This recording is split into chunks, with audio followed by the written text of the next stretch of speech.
안녕하세요, 여러분. 오늘은 한 아버지의 감동적인 인생 이야기를 함께 들어보려 합니다. 결혼의 아픔과 상처를 지나 새로운 가족과의 따뜻한 재탄생까지. 완벽하지는 않지만 진심이 담긴 이 이야기를 함께 시작해 볼까요? 안녕하세요. 저는 평범한 40대 가장입니다. 썰밤 가족 여러분은 하나뿐인 배우자에 대해 얼마나 잘 알고 있다고 생각하시나요? 아마 대부분 속속들이 다 알고 있다고 생각하시겠죠? 저도 그랬습니다. 매일 한 이불을 덮고 자는 부부 사이인데 아내에 관해서라면 모르는 게 없다고 생각했죠. 하지만 그건 제 오만이었습니다. 10여 년 전 겪은 하나의 사건으로 알게 됐어요. 아내는 연애 때는 물론 결혼한 이후로도 제게 줄곧 충격적인 비밀을 감추고 있었거든요. 무슨 사연인지 궁금하시죠? 지금부터 차근차근 썰을 풀어보겠습니다. 마지막에 놀라운 반전이 밝혀질 예정이니 꼭 끝까지 들어주세요. 잘 부탁드립니다. 제가 아내를 처음 만난 건 회사에 갓 입사한 사회생활을 처음 시작했을 때였어요. 제가 합격한 회사가 나름 대기업이었다. 취업 소식이 주변에 알려지자마자 소개팅 제의가 많이 들어왔는데요. 사실 제 입으로 이런 말씀드리긴 뭐하지만 제가 키도 큰 편이고 외모도 어디 크게 못난 구석은 없거든요. 또 사하시는 아버지 덕분에 경제적으로도 여유로운 편이었고요. 그래서 대학 시절 만났던 여자친구들도 하나같이 다 수준이 높은 편이었어요. 학력과 외모가 되는 건 기본이었고 집안도 부모님이 전문직이나 공직에 종사하는 경우가 많았죠. 하지만 아내는 앞서 만났던 여자들과는 좀 달랐어요. 외모도 수수한 편이었고요. 부모님도 아버지는 납땜 기술자, 어머니는 주부였죠. 나중에 알게 된 사실이지만 집안 형편이 어려워서 대학도 못 나오고 고등학교만 간신히 졸업했다고 하더군요. 만약 아내가 제 소개팅 상대였다면 저희는 이뤄질 수 없었을 거예요. 부끄러운 얘기지만 저는 한때 연애나 결혼은 조건이 비슷한 상대와 해야 탈이 없다고 생각했거든요. 아마 누가 아내를 소개해준다고 했으면 조건만 듣고 그 자리에서 바로 거절했죠. 만나보지도 않았을 거예요. 제가 아내를 만난 건 보육원 봉사활동을 할 때였어요. 당시 저희 회사는 사내에 자체적으로 여러 가지 동호회가 많았는데요. 그중 봉사단체에 끌려서 가입하게 됐죠. 원래 부모님이 늘 사람은 가진 만큼 베풀어야 한다고 강조하셨기 때문에 꾸준히 기부는 하고 있었는데요. 직접 어딘가로 가서 봉사를 해본 적은 없었거든요. 이제 취업도 했겠다. 한번 해봐야지 결심했던 차에 회사에 정기적으로 양로원이나 보육원에 봉사활동을 가는 사람들이 있어서 함께하게 됐죠. 근데 제가 봉사활동을 너무 만만하게 생각했던가 봐요.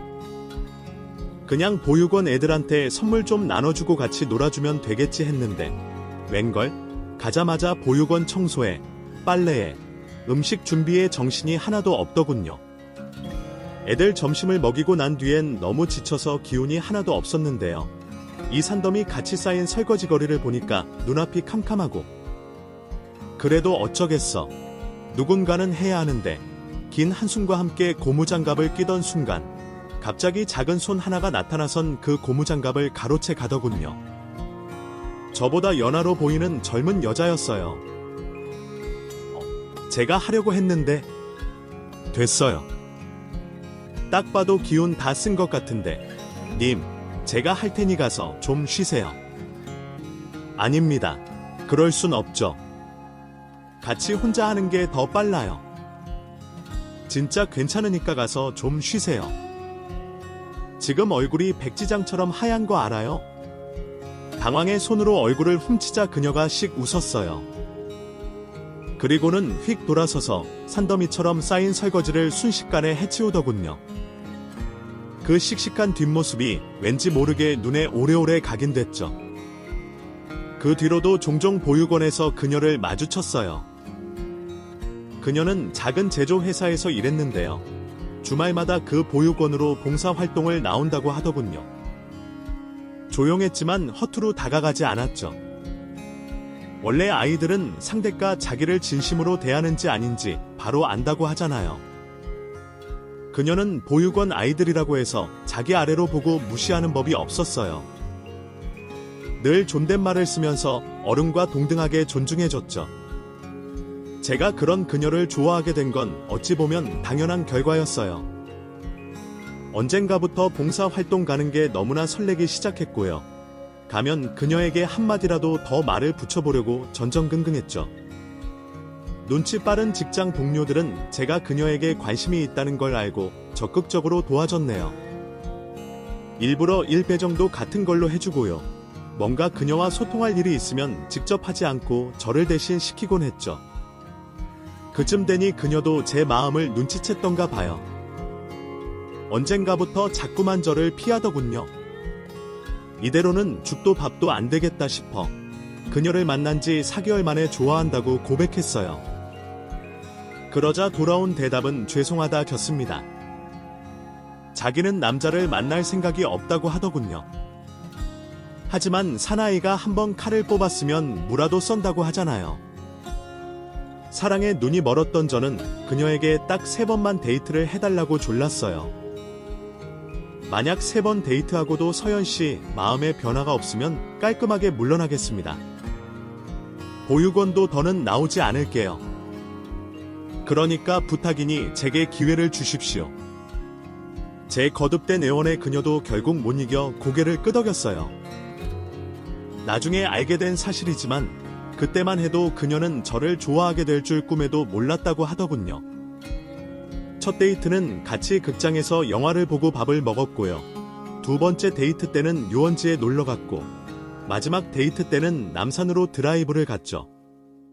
하지만 그녀는 여전히 예의 그 무표정한 얼굴로 저를 대했고, 잘 웃지도 않았어요.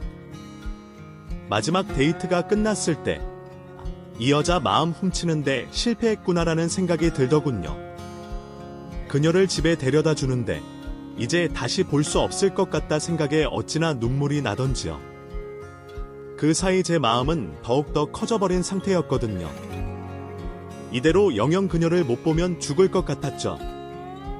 조수석에 앉아있던 그녀도 이내 제가 울고 있다는 걸 눈치챘어요.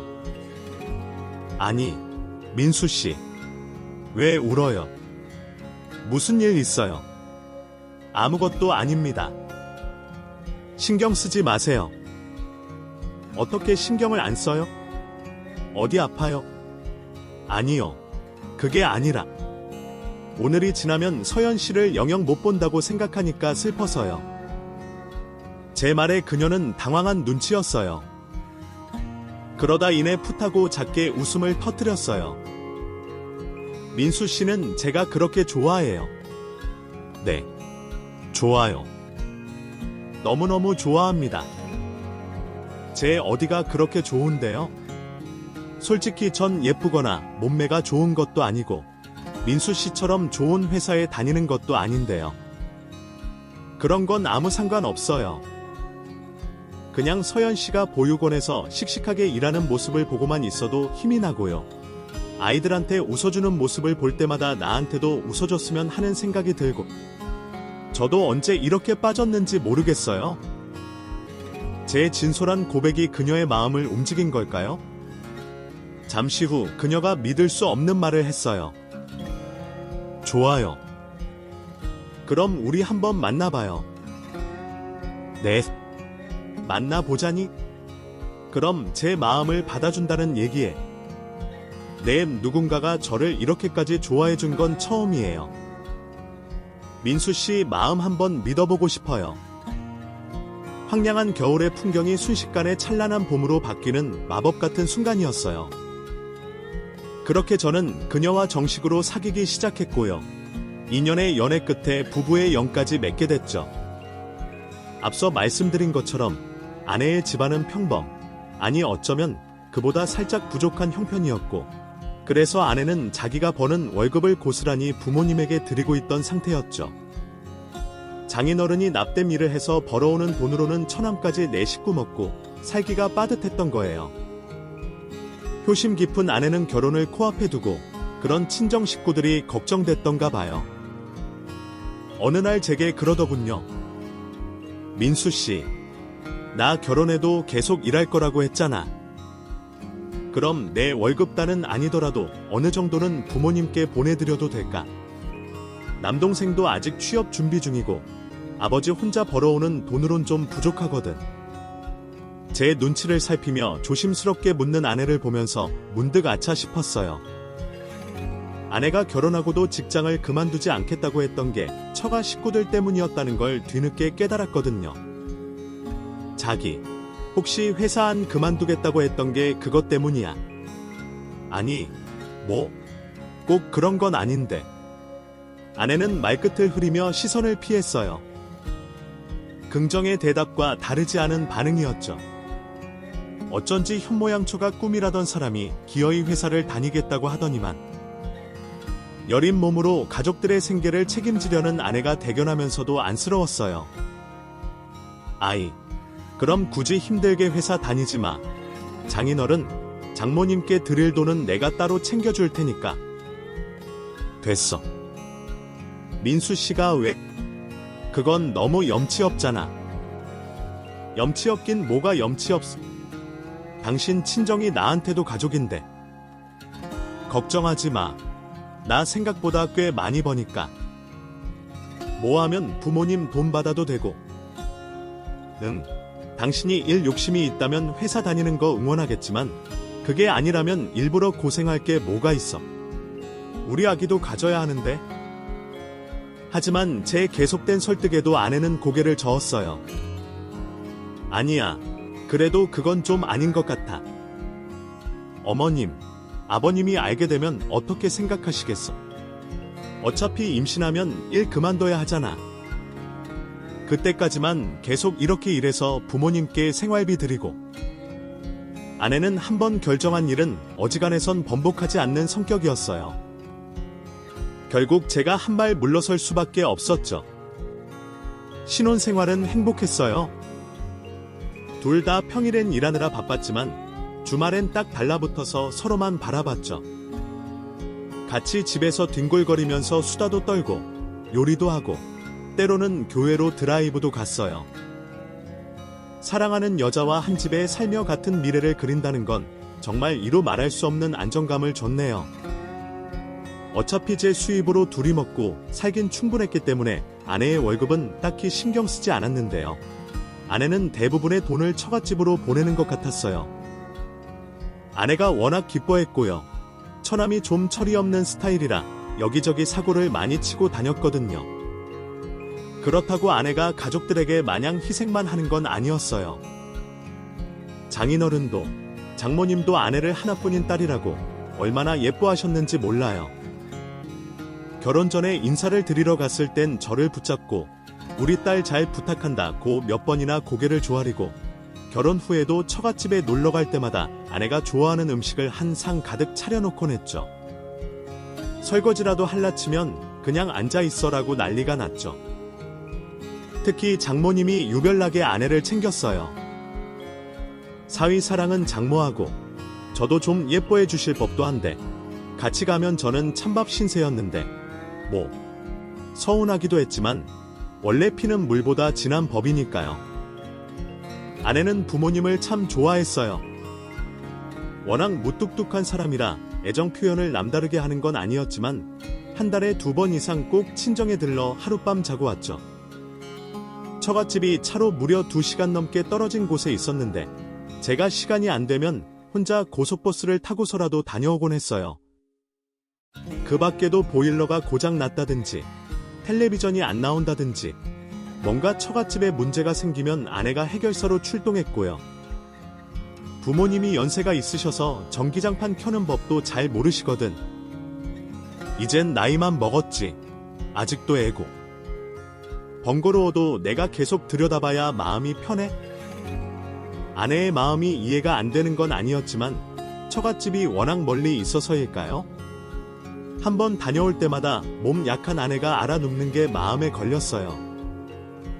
다음 날까지 되면서 정신을 못 차리는 건 기본이고요. 심할 땐 회사에 반차를 내고 병원 가서 주사를 맞을 정도였죠. 보다 못한 제가 시간 될 때 같이 가자고 해도 아내는 기어이 혼자 다녀오곤 했네요. 됐어. 나한테는 정이지. 당신한텐 가신데 편하잖아. 그냥 나 혼자 다녀올게. 뭐가 불편해? 하나도 안 그래.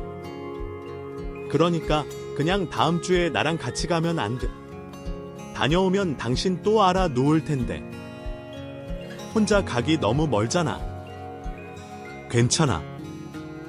하나도 안 힘들어. 신혼 초반엔 아내의 의견을 존중할 수밖에 없었는데요. 아내 뱃속에 아이가 들어서면서부터 상황이 좀 달라졌어요.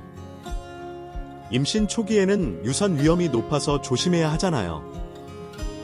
근데도 어김없이 주말이 되자 아내는 친정에 가야겠다며 짐을 챙겼어요. 하필 저는 그날 회사 업무 때문에 나가 봐야 했던 터라 내일 같이 가자고 했지만 됐다면서 막무가내로 나오더군요. 그러니까 결국은 저도 점점 언성이 높아지더라고요. 그냥 내일 같이 가자고 했잖아. 아, 사람이 말을 하면 좀 들어. 나도 계속 얘기하잖아. 그냥 혼자 다녀오겠다고. 그게 더 편하다고. 그게 무슨 말이야?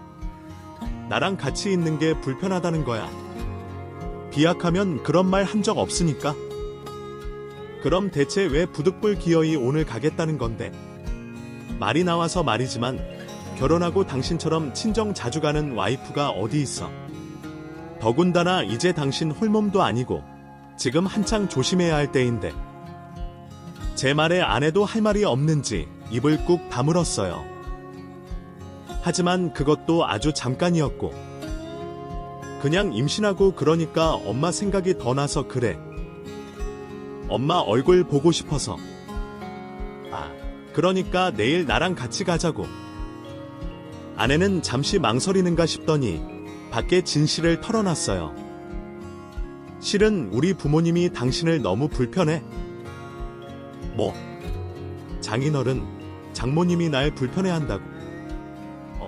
그동안 당신이 상처받을까봐 말 안 했는데 집안 차이도 나고 여러모로 좀 당신이 어려운 사위잖아. 우리 엄마랑 아버지한테. 그래서인지 갈 때마다 많이 어려워하시더라고. 그래도 딸인 내 얼굴은 보고 싶으니까 자주 오라고 그러시는데 어차피 당신도 우리 집이 내 집처럼 편안하고 그러진 않을 거 아니야. 그러니까 그냥 나 혼자 다녀올게. 응? 장인어른, 장모님이 저를 불편해한다는데 뭐라고 더 할 말이 없더라고요. 그래도 아내가 혼자 고속버스를 타고 다녀오는 건 마음에 걸려 제가 다음날 처갓집까지 데려다 줬네요. 아내는 차에서 내리는 그 순간까지도 미안했어요. 여보, 내가 괜한 말을 한 것 같아서. 됐어. 당신이 미안할 게 뭐 있어. 내가 더 장인어른, 장모님한테 살갑게 굴었어야 하는데. 다 내 잘못이지 뭐. 앞으로 안부 전화도 자주 드리고 더 노력할게. 당분간은 이렇게 운전기사 노릇만 열심히 하고. 그러니까 당신은 아무 걱정 말고 튼튼이랑 장인어른, 장모님이랑 좋은 시간 보내.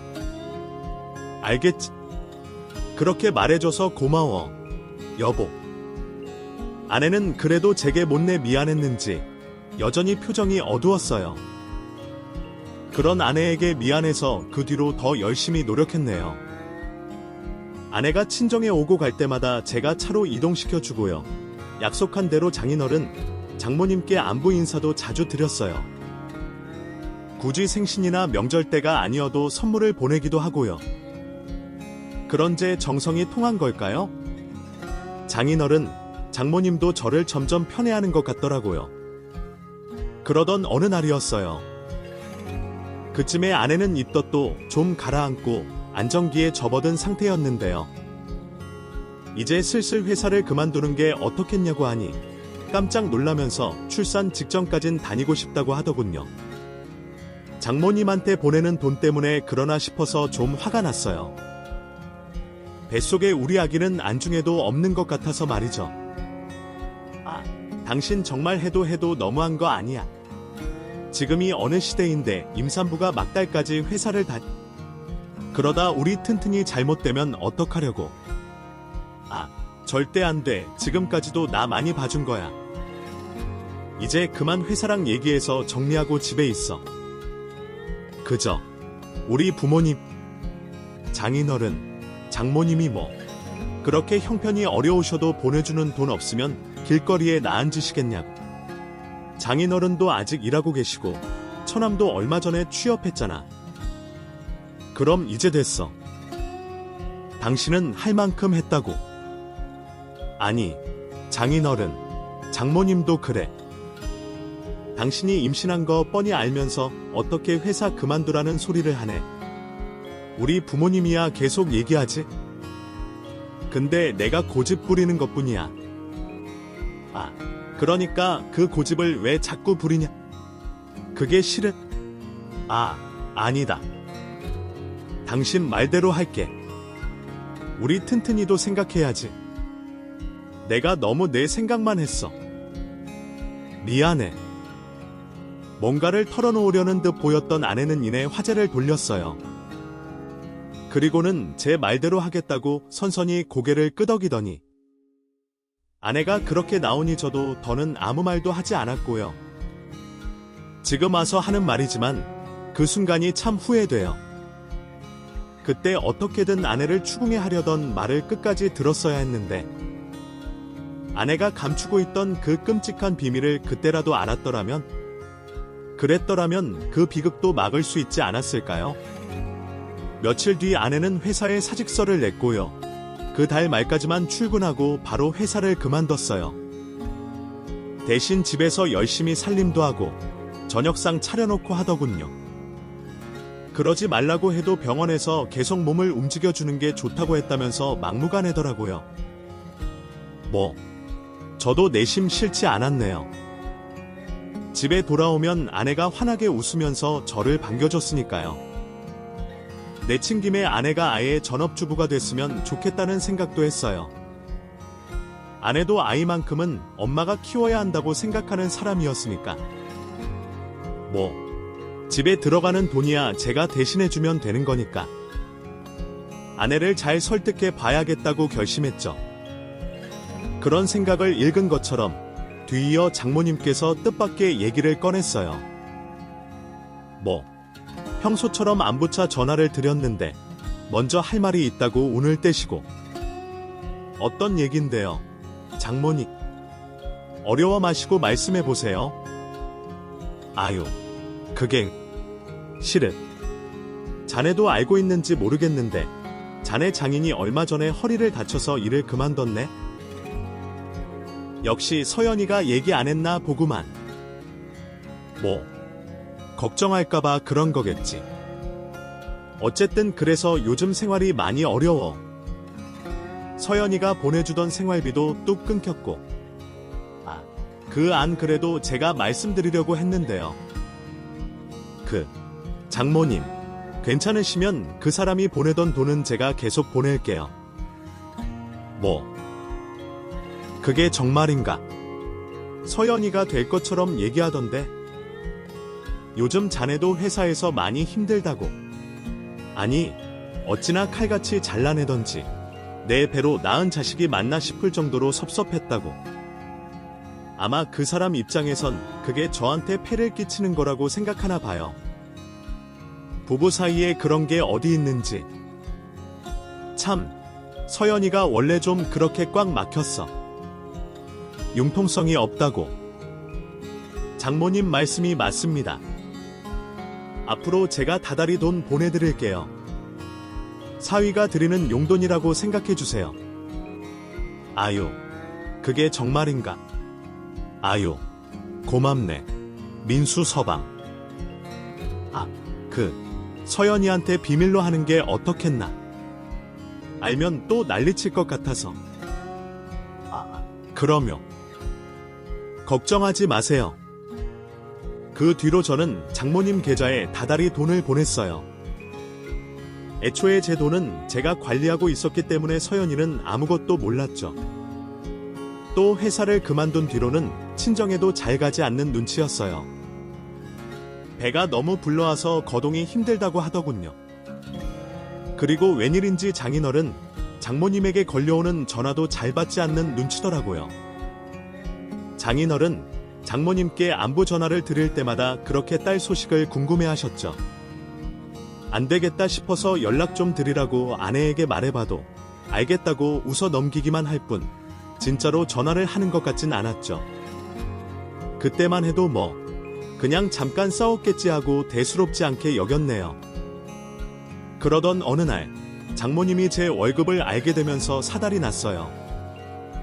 친구분 아들이 저와 똑같은 회사에 들어가서 대화를 나누다가 우연찮게 제가 얼마를 버는지 알게 되신 것 같더라고요. 바로 전화를 해서는 그게 사실이냐고 물으시더군요. 네, 맞아요. 그 친구는 신입이고 전 연차가 꽤 쌓였으니 1.5배 정도는 더 버는 것 같네요.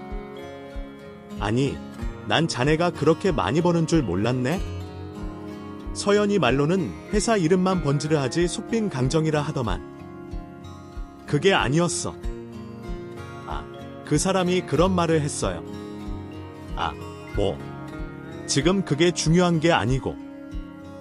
자네, 그럼 우리한테 보내는 용돈 조금만 액수를 더 늘려줄 순 없겠나? 실은 우리가 얼마 전에 회사를 그만둬서 당장 쌀 한 톨 돈도 없는 상황이거든. 뜻밖의 요구에 좀 당황스럽더라고요. 그런 제 속을 읽었는지 장모님이 낮은 목소리로 말했어요. 나도 사위한테 이렇게 손 벌린다는 게 너무 부끄러운 일인 거 알고 있네? 근데 어떡하겠어. 목구멍이 포도청인데. 서연이 아빠도 허리 다친 게 안 나아서 아직도 골골대고 우철이 그놈은 퇴직금을 받아오긴커녕 취직했다고 사놓으며 가방 때문에 카드빚이 더 많아. 그래도 그동안은 염치를 생각해서 꾹 참았는데 자네가 그렇게 돈을 잘 버는 거면 우리한테 좀 더 도움을 줘도 되는 거 아닌가? 한 가족인데. 처남도 회사를 그만두고 처가 형편이 여러모로 더 안 좋아졌더라고요. 고민하다 장모님께 원래 보내던 돈의 2배를 더 보냈어요. 제가 돈이 없는 것도 아니고 충분한데 처갓집을 돕지 않을 이유가 없었으니까요. 그런데 그게 실수였던 걸까요? 장인어른과 장모님의 돈 요구는 갈수록 더 심해졌어요. 급기야 다달이 돈을 보내주던 걸로도 모자라 시시때때로 연락해 이 핑계 저 핑계로 급전을 요구했는데요. 나중엔 아예 카드를 보내줄 수 없냐고 하더군요. 네, 제 카드를... 그래. 차에도 이렇게 계속 다달이 돈 보내주는 거 귀찮을 거 아니야. 카드 하나 주면 우리가 그냥 긁으면 되는 거 아닌가. 청구서 나오면 자네 통장에서 알아서 돈 빠져나갈 테고. 제가 망설이자 기분이 상했던 걸까요? 순식간에 장모님의 언성이 높아졌어요. 왜? 우리가 어마 무서워서 그런가? 진짜 부모님 같다는 둥 알랑방귀 뀌는 다 끼더니 이제 돈이 아까워질 거야. 아니, 그런 게 아니고요. 장모님. 그 사람 모르게 제 카드를 드린다는 게 마음에 걸려서. 어떤가? 어차피 자네 돈인데 서연이 별 신경 안 쓸 걸세. 아니, 내가 오죽하면 이러겠니? 부탁하네. 알겠습니다. 장모님. 그럼 조만간에 제가 한번 드릴게요. 그래. 그러게. 고맙네. 고마워. 민수 서방. 일단 알겠다고 전화는 끊었는데 아무리 생각해도 이건 좀 아닌 것 같더라고요. 처갓집에 제 카드를 드리는 건 상관없었는데 그걸 서연이 모르게 한다는 게 아무래도 마음에 걸렸어요. 그래서 퇴근하자마자 아내에게 지금까지 있던 일을 얘기했죠. 예상했던 대로 아내는 크게 화를 냈어요. 그럼 지금까지 나 모르게 우리 부모님한테 계속 돈을 드리고 있었단 말이야. 미안해. 당신 튼튼히 낳고 나면 얘기하려고 했는데 내가 결혼 전에 얘기했잖아. 우리 부모님한테 들어가는 돈은 내가 책임지겠다고. 당신 정말 왜 그래? 왜 이렇게 사람을 비참하게 만들어? 아내는 생각보다 더 히스테릭하게 반응했어요. 급기야 주저앉아선 두 손에 얼굴을 묻고 엉엉 울더군요. 그런 아내의 반응이 저를 가족이 아닌 남으로 취급하는 것 같아 좀 섭섭했어요. 당신이 화내는 건 이해하는데 이게 비참하다는 둥 뭐 이런 말까지 나올 일이야. 사위가 장인어른, 장모님한테 용돈 좀 드릴 수도 있지. 내가 남도 아니고. 당신은 몰라. 아무것도 모른다고. 백고함을 지른 아내는 갑자기 벌떡 일어나 옷을 챙겨 입기 시작했어요. 뭐야, 당신 어디 가기? 나 친정에 좀 다녀올게. 엄마랑 아버지한테 제대로 얘기 좀 해야겠어. 나 모르게 당신한테 생활비를 받아다 쓴 것도 모자라서 카드까지 달라니. 그건 너무하잖아. 사람이 염치가 있어야지. 아이, 왜 그래? 두 분 이제 연로하신데 자식들한테 용돈 받아 쓰실 수도 있는 거지. 내가 억지로 뺏긴 것도 아니고 좋아서 드린 거야. 그만해. 아니, 난 그만 못해. 이제 정말 끝장을 볼 거야. 더는 이렇게 못 산다고. 끝장을 본다니, 그게 무슨 말이야. 당신은 몰라. 따라오지 마. 아내는 무섭게 엄포를 놓더니 홀로 현관 밖으로 나갔어요. 하지만 아무리 그래도 어떻게 만삭의 아내를 혼자 보내겠어요. 그래서 바로 뒤쫓아 나갔죠. 그리고 택시를 잡으려는 아내를 붙잡고 사정사정해서 처갓집까지만 데려다 주겠다고 했네요. 고집을 부리던 아내도 1시간에 가까운 신랑의 설득에 지쳤는지 결국 얌전히 제 차 조수석에 올라탔어요. 그리고 처갓집에 도착하자마자 집에 갈 땐 나 알아서 갈 테니까 그만 가 하곤 쌩하니 가버렸어요. 그 모습이 하도 칼 같아서 결국 저도 그대로 다시 서울로 올라올 수밖에 없었죠. 그때 어떻게든 아내를 뒤쫓아 갔어야 하는데 그날 새벽 자고 있는데 갑자기 협탁 위에 있던 핸드폰이 진동했고 받다 보니 병원 응급실이라 하더군요. 네, 응급실에서 왜? 이서연 씨 보호자분 맞죠? 지금 아내분이 거리에 쓰러져 있다가 시민분 신고로 실려왔어요.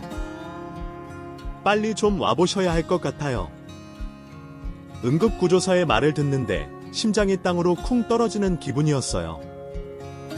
허겁지겁 겉옷만 걸치고 바로 병원으로 한달음에 달려갔죠. 그런데 의사는 저를 병실로 들여보내주지 않았어요. 대신 진료실로 은밀하게 호출하더군요. 저는 영문을 모른 채로 그런 의사를 따라갔어요. 혹시 아내 상태가 예상보다 훨씬 심각한 걸까? 이미 이 세상 사람이 아닌 건 아니겠지. 의사를 따라가는 그 짧은 시간 동안 별의별 생각을 다 했네요. 그런데 진료실로 들어선 의사는 저를 보자마자 너무나 충격적인 말을 했습니다. 평소 아내분하고 사이가 좋은 편이었나요? 갑자기 그게 무슨... 임산부인 아내분에게 대체 무슨 짓을 한 겁니까? 이건 있을 수 없는 일이에요. 경찰 불러요. 아니, 저희가 직접 부르겠습니다. 그러더니 의사는 뒤에 있던 간호사에게 눈짓했어요. 그러자 간호사가 핸드폰을 꺼내 어디론가 전화를 걸더군요. 도대체 상황이 어떻게 흘러가는 건지 이해가 안 됐어요. 하지만 한 가지 확실한 건 아내에게 뭔가 큰일이 벌어졌다는 거였죠. 그걸 인지한 순간부터 몸이 제어가 안 되기 시작했어요. 정신을 차리고 보니 저는 이미 아내가 있는 병실 쪽으로 달려가고 있었죠. 남편분, 잠깐만요. 잠깐만 기다리세요. 정의실이 밝혀지기 전까진 조치해야 합니다. 기다리세요. 뒤에서 간호사가 저를 소리쳐 불렀지만 듣지 않았어요. 대신 더 빠르게 발을 놀리기 시작했죠. 일단 두 눈으로 아내의 생사를 확인해야 안심이 될 것 같았거든요. 하지만 응급실 문을 박차고 아내의 병실에 들어선 순간 저는 충격적인 아내의 모습에 그만 경악하고 말았습니다. 아내의 얼굴엔 멍자국이 가득했고 입술은 잔뜩 터져 피딱지가 져 있었어요. 저와 시선이 마주친 아내가 황급히 고개를 숙이고 얼굴을 가렸어요. 여보, 이게 대체 누구야? 누가 이런 거야? 아내는 입술만 깨물 뿐 제 말엔 차마 대답하지 못했어요. 근데 아내의 길고 곧은 목에도 얼핏 멍자국이 보이는 거예요. 왜 이래? 가만 있어 봐. 뭐야 이게? 뭐야? 저는 반항하는 아내에게 다가가 억지로 상의를 벗겼어요. 그러자 눈앞에 드러난 건 아내의 상처투성이 몸이었습니다. 설마 했는데 아내는 누군가에게 얼굴은 물론이고 온몸을 폭행당한 상태였어요. 기가 막혀 손이 떨리고 심장이 쿵쾅거린 것도 잠시. 저는 그대로 까무룩 정신을 잃고 말았습니다. 너무 큰 충격에 기절하고 만 겁니다. 놀란 아내가 여보 하면서 저를 붙잡았던 게 마지막 기억이네요. 다시 눈을 떴을 땐 아내가 제 옆에 있었어요. 아내가 그 병원 관계자들에게 설명해 준 건지 의사나 간호사도 저를 아내에게서 떼어놓으려고 하지 않더군요. 당신, 괜찮아. 이제 좀 정신이 들어. 나 괜찮아. 아, 다행이다. 난 당신이 정말 어떻게 되는 줄 알고 놀랐잖아. 아내는 아이처럼 엉엉 울면서 제게 안겨들었어요. 그런 아내를 저도 꽉 끌어안아 주면서 입을 열었죠. 미안해. 한심하게 기절이나 하고. 이제 그만 모든 걸 솔직하게 말해줘. 여보. 대체 누가 이런 쓰레기 같은 짓을 한 거야? 제 말에 아내는 갑자기 어깨를 덜덜 떨기 시작했어요. 그 상대를 떠올리기만 해도 두려운 것 같았죠. 사실 어느 정도 짐작 가는 구석이 있긴 했어요. 아내가 지금까지 어디 다른 곳에 있던 것도 아니었으니까요. 저는 고통스러워하는 아내 등을 다독이면서 조심스럽게 입을 열었어요. 장인어른, 장모님 짓이야. 그래. 그러자 아내가 다시 왕하고 아이처럼 울음을 터뜨렸어요. 긍정의 대답과 다르지 않은 반응이었죠. 속 깊은 곳에서부터 분노가 끓어오르더군요. 언제부터야? 대체 언제부터? 나랑 결혼하기 전부터 그랬던 거야. 아내가 울면서 고개를 끄덕였어요. 아주 어릴 때부터 맞고 살았어. 그 인간들은 날 친달로 여기지도 않아. 우철이만 우리 아들 하면서 싸고 돌고 난 늘 찬밥 취급이었어. 대학도 못 가게 하고 돈이나 벌라고 15살부터 일을 시켰어. 아내의 입에서 쏟아져 나온 고백은 너무나 충격적이었어요. 하지만 경악스러운 진실은 거기서 끝이 아니었습니다. 왜 진작 말 안 했어? 그랬으면 내가 진작에. 그 사람들이 내 약점 가지고 협박했어. 약점이라니? 여보, 사실은 나 옛날에 우철이 친구한테 그 쓰레기 같은 새끼한테 몹쓸 짓 당한 적이 있어. 난 그 새끼 죽여버리고 싶었는데, 절대 용서 안 하고 싶었는데, 우리 부모님이 그 새끼한테 합의금 받고 그냥 사건 종결시켜 버렸어. 그리고 그 돈으로 우철이 셋이서 일본 여행 다녀왔어. 그것만으로도 정말 거지 같았는데 그 인간들이 내가 당신이랑 결혼하겠다고 하니까 협박하더니 돈 계속 갖다 바치라고. 안 그럼 당신한테 내가 몹쓸 짓 당한 거 다 말해버리겠다고. 생각지도 못한 아내의 과거에 저는 그대로 굳어버렸어요. 그러자 아내가 갑자기 저를 밀어내면서 머리를 숙이더니 미안해, 여보. 진작에 사실대로 말했어야 하는데. 근데 너무 무서웠어. 당신을 너무 사랑해서 모든 걸 솔직하게 말하면 당신이 떠날까봐 두려웠어. 잃고 싶지 않았어. 나 지금 너무 혼란스러워서 뭐가 뭔지 모르겠어.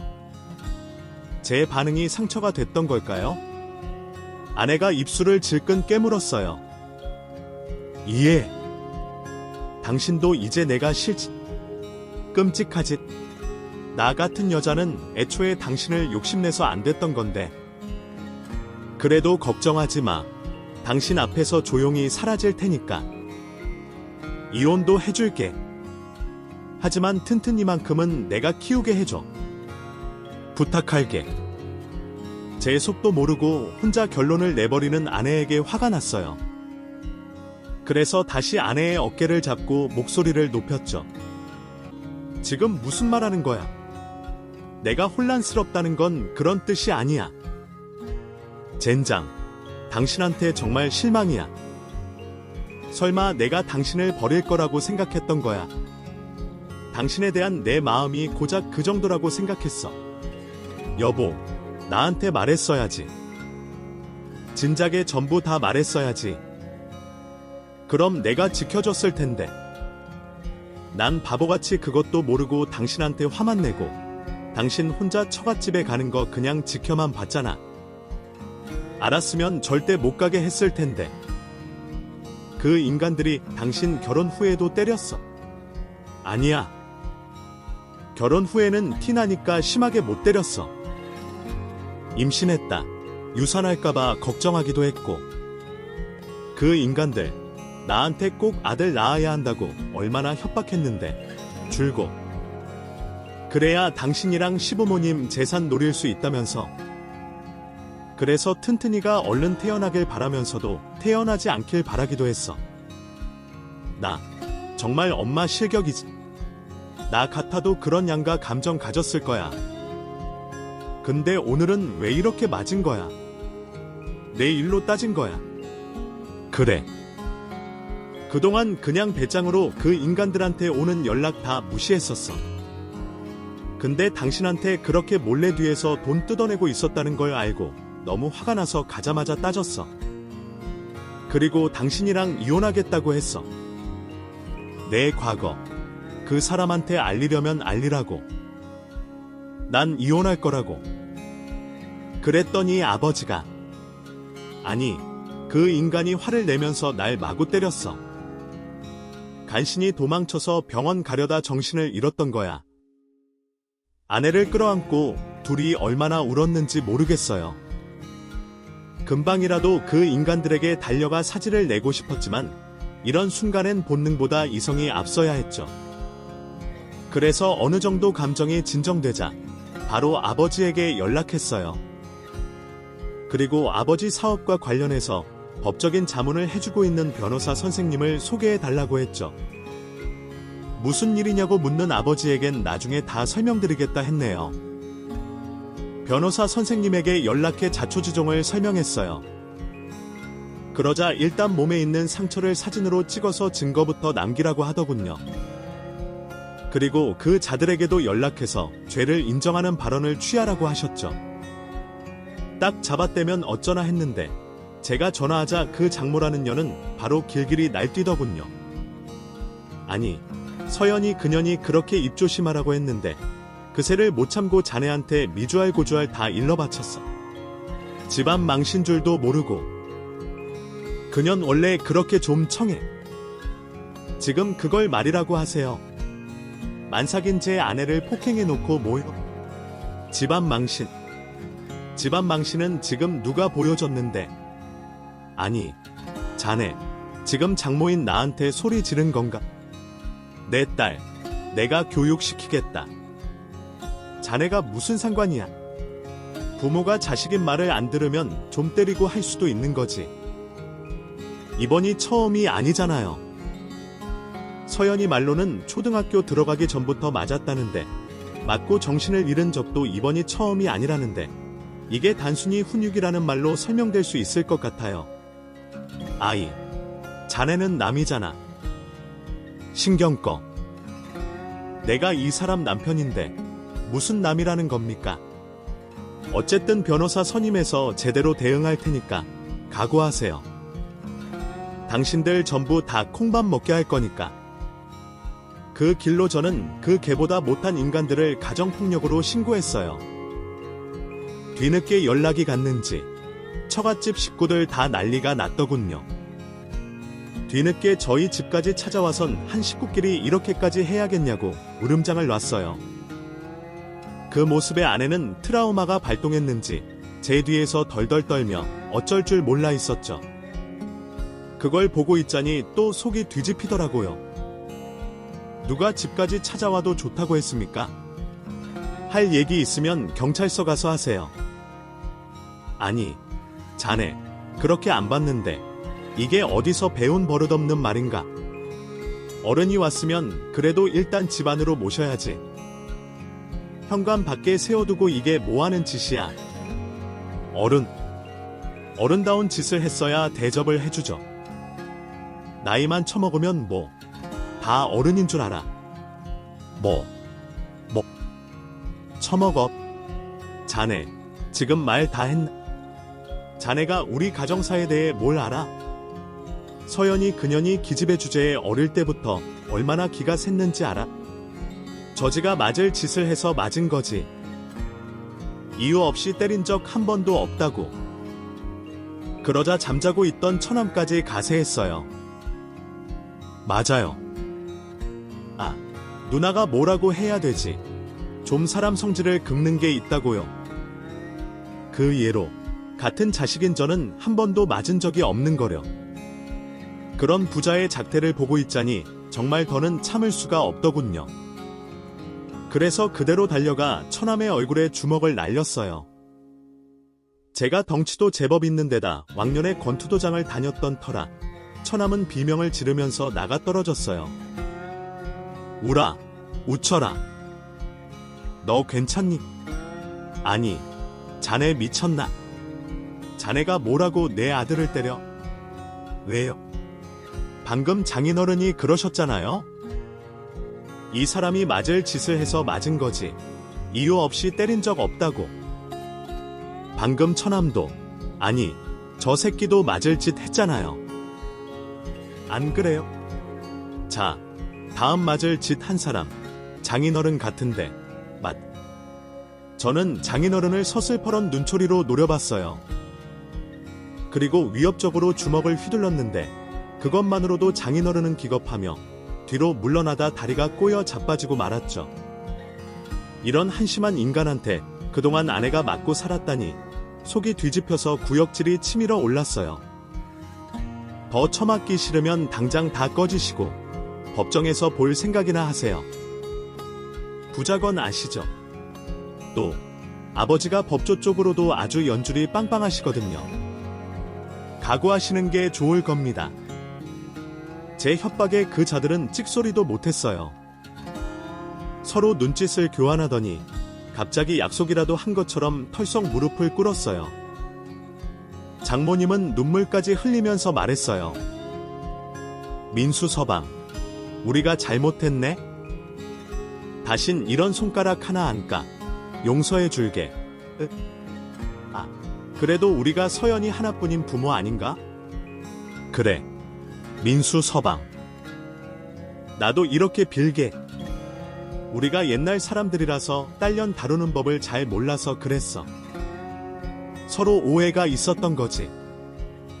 정말 작정하고 서연이만 때리고 구박하고 그랬던 게 아니네? 부디 서로 잘 풀고 넘어갔으면? 자네, 원한다면 앞으로 다신 자네랑 서연이 앞에 나타나지 않겠네? 아예 연을 끊고 살겠다고.